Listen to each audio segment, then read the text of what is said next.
Picture Perfect, written by Jodi Picoult, read by Megan Dodds.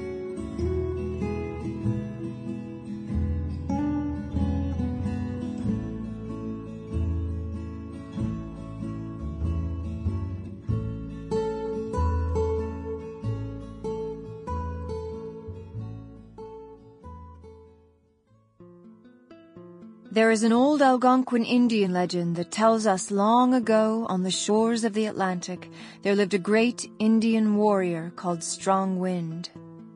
He had a magical power.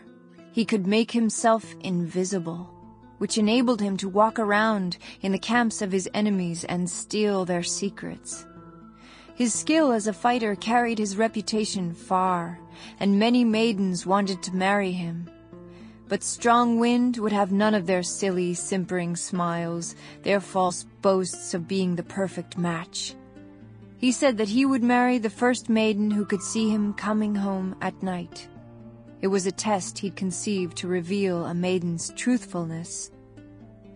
In the village lived a mighty chief, a widower with 3 daughters. One was years younger than the others. Her face was as lovely as the first rain of summer. Her heart could hold gently the pain of the world. Her older sisters, gnarled with their own jealousy, took advantage of her nature. They tried to detract from her beauty by leaving her clothes in rags, cutting off her shining black hair, burning the smooth skin of her cheeks and throat with glowing coals. They told her father the girl had done these things to herself. Like the other maidens in the village, her 2 older sisters tried to see Strong Wind coming through the twilight. As always, Strong Wind's sister asked if they saw him, and lying, they said yes. Strong Wind, knowing their deception, remained invisible. The day the chief's youngest daughter went to seek Strong Wind, she rubbed her burned face with earth to cover the scars, and patched her skirt with bark from the trees. She passed other maidens on the way to the beach, who laughed to see her go and labeled her a fool. As Strong Wind drew his sled closer, his sister asked, "Do you see him?" The girl replied, "No." And Strong Wind's sister shivered at the sound of the truth. "Do you see him now?" she asked again. At first the girl did not speak, but her face was turned to the sky, and her eyes were as bright as fire. "Oh, yes," she finally breathed, "and he is wonderful. He dances on the clouds, and he walks with the moon on his shoulder." Strong Wind's sister turned toward her. "With what does he draw his sled?" she asked.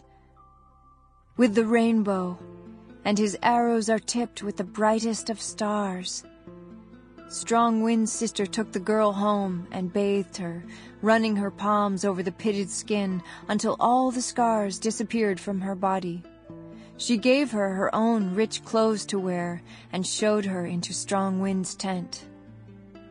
The next day Strong Wind married her, and she walked with him across the sky and looked down on her people. The girl's 2 sisters were livid and shook their fists at the spirits, demanding to know what had transpired. Strong Wind resolved to punish them for the hurt they had caused his bride. He changed them into aspen trees and dug their roots deep into the earth. Since that day, the leaves of the aspen tremble in fear of the coming of Strong Wind. No matter how quietly he approaches, they shiver, because they cannot put out of their minds his great power and his rage. The first thing the groundskeeper saw when he went to tend the small cemetery behind St. Sebastian's was the body that someone had forgotten to bury. He inched toward it and leaned over, casting a shadow.